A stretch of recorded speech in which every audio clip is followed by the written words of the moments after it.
Assalamualaikum warahmatullahi wabarakatuh. Alhamdulillah, alhamdulillahi rabbil alamin, wa bihi nasta'in, wa ala umuri dunya waddin, wa ala alihi wa sahbihi ajma'in. Amma ba'd. Yang terhormat para hadirin hadirat jamaah Majelis Taklim Nurul Hidayah yang insya Allah dimuliakan oleh Allah. Alhamdulillah, segala puji bagi Allah atas rahmat dan hidayahnya kita bisa berkumpul dalam Majelis Taklim ini dengan mengharap ridho dan penerang atau petunjuk jalan kebenaran dari Allah Subhanahu wa Ta'ala. Dan tak lupa pula kita sanjungkan sholawat dan salam kepada baginda Rasulullah Sallallahu Alaihi Wasallam. Hadirin hadirat rahimakumullah, pada perjumpaan kita malam ini yang insya Allah kita akan bicarakan tentang 3 macam manusia, yaitu yang pertama kafir, yang kedua mukmin, dan yang ketiga munafik.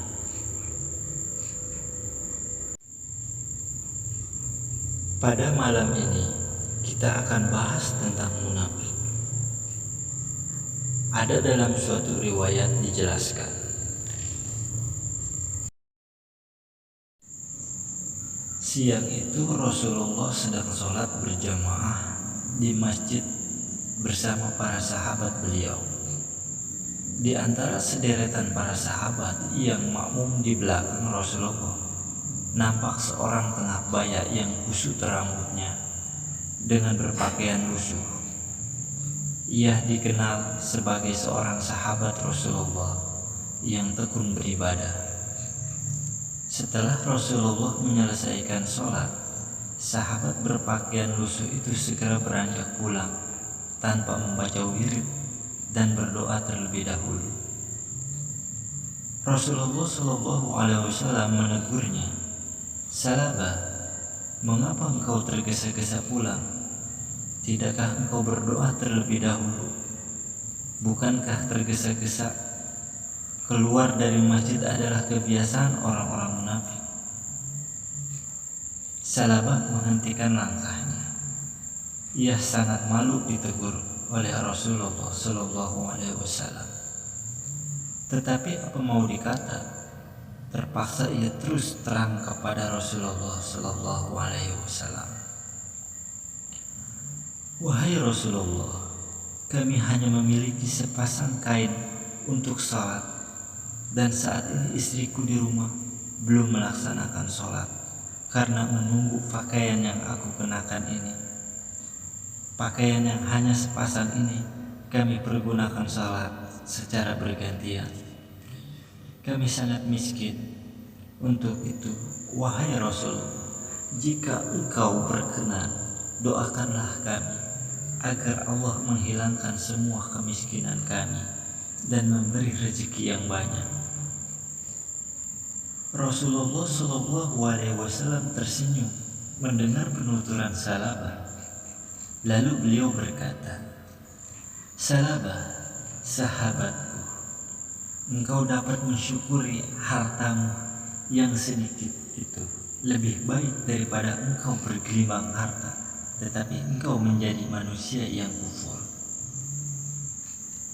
Nasihat Rasulullah sedikit menghibur hati Salabah, karena sesungguhnya yang ada di dalam benaknya adalah ia sudah bosan menjalani hidup yang serba kekurangan.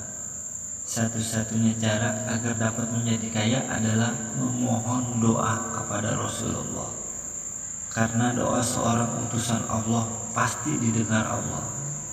Itulah yang selalu menjadi angan-angan Salabah. Hingga keesokan harinya ia kembali menemui Rasulullah dan memohon agar beliau mendoakannya agar menjadi orang kaya. Rasulullah Shallallahu Alaihi Wasallam kembali menasihati, "Wahai Salabah, demi zat diriku berada di tangannya, seandainya aku memohon kepada Allah agar gunung Uhud menjadi emas, Allah pasti mengabulkannya. Tetapi apa yang terjadi jika gunung Uhud benar-benar menjadi emas? Masjid-masjid akan sepi. Semua orang akan sibuk menumpuk kekayaan dari gunung itu. Aku khawatir jika engkau menjadi orang kaya, engkau akan lupa beribadah kepada Allah." Salabah terdiam mendengar nasihat Rasulullah SAW, namun dalam hatinya terkecam. Aku mengerti Rasulullah tidak mau mendoakan karena beliau sayang kepadaku. Beliau khawatir jika aku menjadi orang kaya, aku akan menjadi golongannya orang-orang yang kufur. Tetapi aku tidak seburuk itu. Justru dengan kekayaan yang kumiliki, aku akan membela agama dengan hartaku ini. Akhirnya Salabah pulang. Ia merasa malu apabila terus memaksa Rasulullah agar mau mendoakannya. Namun keesokan harinya, ia tidak kuasa menahan dorongan hatinya untuk segera terbebas dari belenggu kemiskinan yang kian menghimpitnya. Ditemuinya Rasulullah. Ia memohon untuk yang ketiga kalinya agar Rasulullah mau mendoakannya. Kali ini Rasulullah SAW tidak bisa menolak keinginan Salabah. Beliau Rasulullah mengadakan tangan ke langit. "Ya Allah, limpahkanlah rezekimu kepada Salabah." Kemudian Rasulullah memberikan kambing betina yang sedang bunting kepada Salabah. "Peliharalah kambing ini baik-baik," pesan dari Rasulullah SAW. Salabah pun membawa kambing pemberian Rasulullah dengan hati yang berbunga-bunga. Dengan modal kambing serta doa Rasulullah, aku yakin aku akan menjadi orang kaya raya. Hari berganti hari, bulan berganti bulan.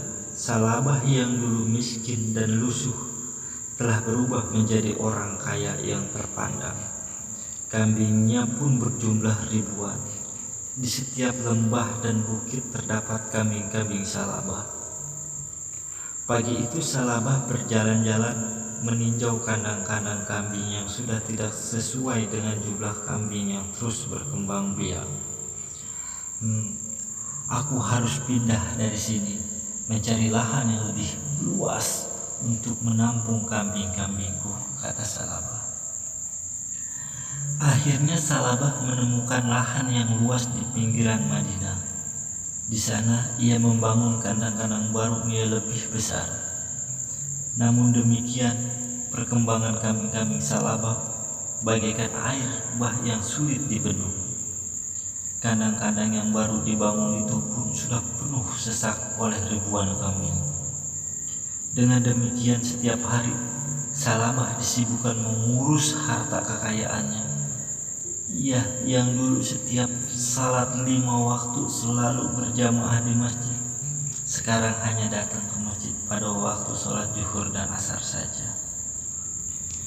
Kini kandang-kandang yang baru dibangun Salabah di pinggiran Madinah sudah tidak lagi memenuhi syarat. Maka ia memutuskan untuk berada jauh di luar Madinah. Salabah sudah tidak memikirkan lagi bagaimana ibadahnya bila jauh dari Madinah. Kepalanya sudah dipenuhi dengan ubud dunia, cinta dunia, hingga ia datang ke masjid hanya seminggu sekali, yaitu pada waktu sholat Jumat. Dengan semikian derasnya harta yang mengalir di rumah Salabah, kini ia lebih senang tinggal di rumah daripada jauh-jauh datang ke masjid. Bahkan sholat Jumat pun ia tidak pernah datang ke masjid. Sampai Rasulullah SAW bertanya-tanya, "Wahai sahabatku, sudah sekian lama Salabah tidak kelihatan di masjid. Tahukah kalian bagaimana keadaannya sekarang?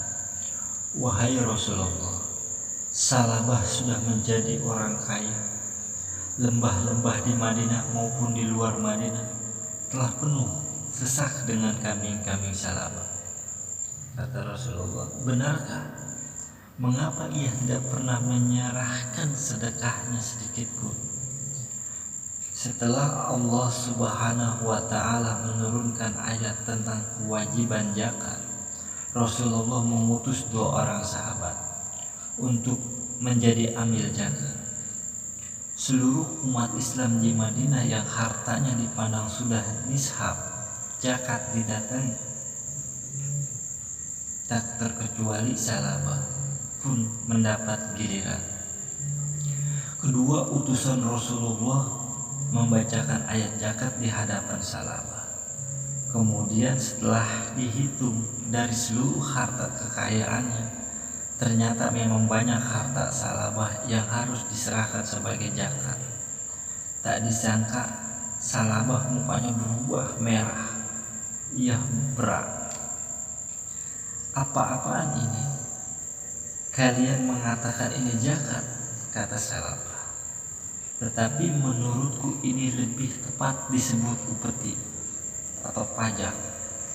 Sejak kapan Rasulullah menarik upeti? Kata Salabah sambil terbahak-bahak. Aku bisa rugi. Kalian pulang saja. Aku tidak mau menyerahkan hartaku, kata Salabah pula.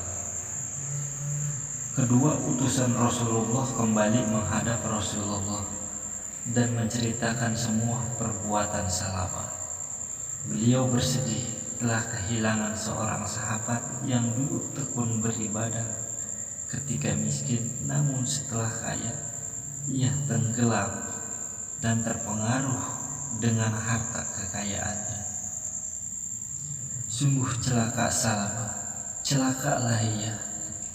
Kemudian Allah menurunkan ayat 75 dalam surat At-Taubah tentang ciri-ciri orang munafik. Ayat itu segera menyebar ke seluruh muslimin di Madinah, hingga ada salah satu kerabat Salabah yang datang memberitahunya, celakalah engkau Salabah, Allah telah menurunkan ayat karena perbuatanmu. Salabah tertegun. Ia baru sadar bahwa nafsu angkara murka telah lama memperbudaknya. Kini ia bergegas menghadap Rasulullah dengan membawa zakat dari seluruh hartanya. Namun Rasulullah SAW tidak berkata apa-apa, kecuali hanya sepatah kata, sebab kedurhakaan Allah melarangku untuk menerima zakat. Rasulullah lalu mengambil segenggam tanah lalu ditaburkan di atas kepala Salabah. Inilah perumpamaan amalanmu selama ini. Sia-sia belaka. Aku telah perintahkan agar engkau menyerahkan zakat, tetapi engkau menolak. Celakalah engkau Salabah. Salabah berjalan mulai kembali ke rumahnya. Hari-hari dalam hidupnya hanya dipenuhi dengan penyesalan yang tiada arti. Sampai suatu hari terdengar kabar Rasulullah SAW telah wafat. Ia semakin bersedih karena taubatnya tidak diterima oleh Rasulullah hingga beliau wafat. Salabah mencoba mendatangi Khalifah Abu Bakar sebagai pengganti Rasulullah. Ia datang dengan membawa zakatnya. Apakah Abu Bakar menerimanya? Abu Bakar hanya berkata, Rasulullah saja tidak mau menerima zakatmu. Bagaimana mungkin aku menerima zakatmu? Demikian pula di zaman Khalifah Umar bin Khattab. Salabah mencoba menyerahkan zakatnya. Umar pun tidak mau menerimanya, sebagaimana Rasulullah dan Abu Bakar tidak mau menerima zakatnya. Bahkan sampai Khalifah Utsman bin Affan juga tidak mau menerima zakat Salabah karena Rasulullah, Abu Bakar dan Umar tidak mau menerima zakatnya. Kehidupan yang hina dan penuh kemurkaan Allah telah menimpa seorang sahabat Rasulullah yang tenggelam di dalam gelimak harta hingga menyeret ke lembah kemunafikan. Ia telah melalaikan kewajibannya, ia telah mengingkari janji-janjinya, ia telah melecehkan kemuliaan Allah dan Rasul-Nya, sehingga membuahkan penderitaan yang kekal abadi di dalam neraka. Kalau kita lihat riwayat tadi, maka salabah termasuk orang-orang munafik atau ingkar janji kepada Allah dan Rasul-Nya.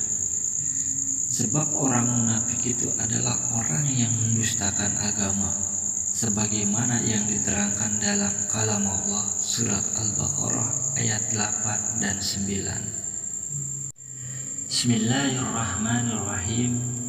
Wa minan nasi may yaqulu amanna billahi wa bil yawmil akhir wa ma hum bimu'minin. Yukhadi'una Allaha walladzina amanu wa ma yakhda'una illa anfusahum wa ma yash'urun. Dan di antara manusia ada yang berkata, kami beriman kepada Allah dan hari akhir, padahal sesungguhnya mereka itu bukanlah orang-orang yang beriman. Mereka menipu Allah dan orang-orang yang beriman, padahal mereka hanyalah menipu diri sendiri tanpa mereka sadari. Al-Quran pun telah menggambarkannya tentang perilaku orang-orang munafik di dunia ini.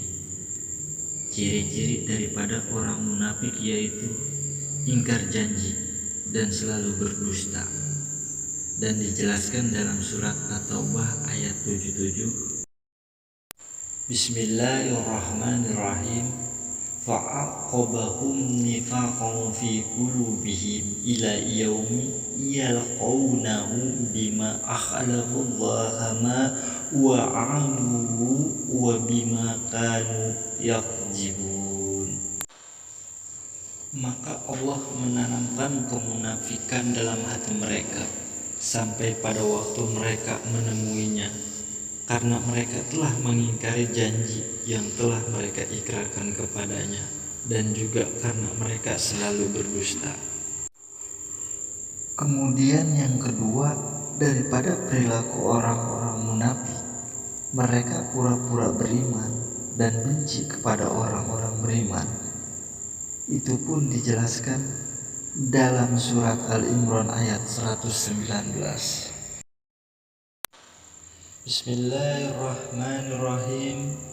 Ha antum ulai tuhibbunakum wa la yuhibbunakum wa tu'minuna bil kitabi kullihi wa ijalakukum qalu amanna wa ijakhalau addu alaikumul anamila minal ghaid kul mutu bi ghaizikum innallaha alimun bijati sudur.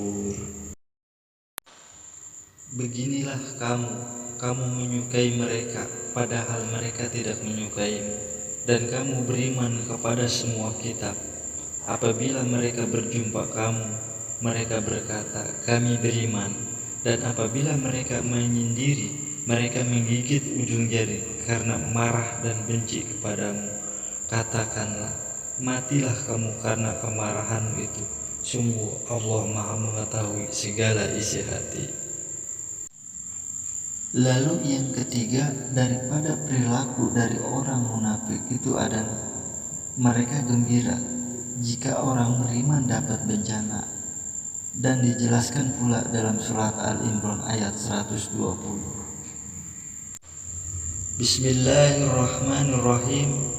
In tamsaskum asanatun tasu'hum wa in tusibkum sayyi'atun yafrahu biha wa in tasbiru wa tattaqu la yadurrukum kaiduhum syai'a innallaha bima ya'maluna muhit. Jika kamu memperoleh kebaikan, niscaya mereka bersedih hati. Tetapi jika kamu tertimpa bencana, mereka bergembira karenanya. Jika kamu bersabar dan bertakwa, tipu daya mereka tidak akan menyusahkan kamu sedikit pun. Sungguh Allah Maha meliputi segala apa yang mereka kerjakan. Saudara-saudara kaum muslimin wal muslimat rahimakumullah,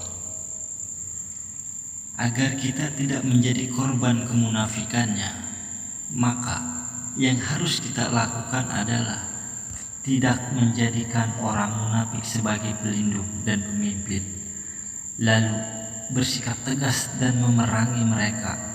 Allah Subhanahu wa Ta'ala pun berfirman, "Wahai Nabi, berjihadlah melawan orang-orang kafir dan orang-orang munafik itu, dan bersikap keraslah terhadap mereka." Quran Surat At-Taubah ayat 73. Selanjutnya kita harus bersikap waspada dan tidak mudah tergoda oleh ajakan mereka. Semoga kita semua dalam lindungan Allah Subhanahu wa Ta'ala dan selalu menjalankan perintahnya dan meninggalkan segala larangannya.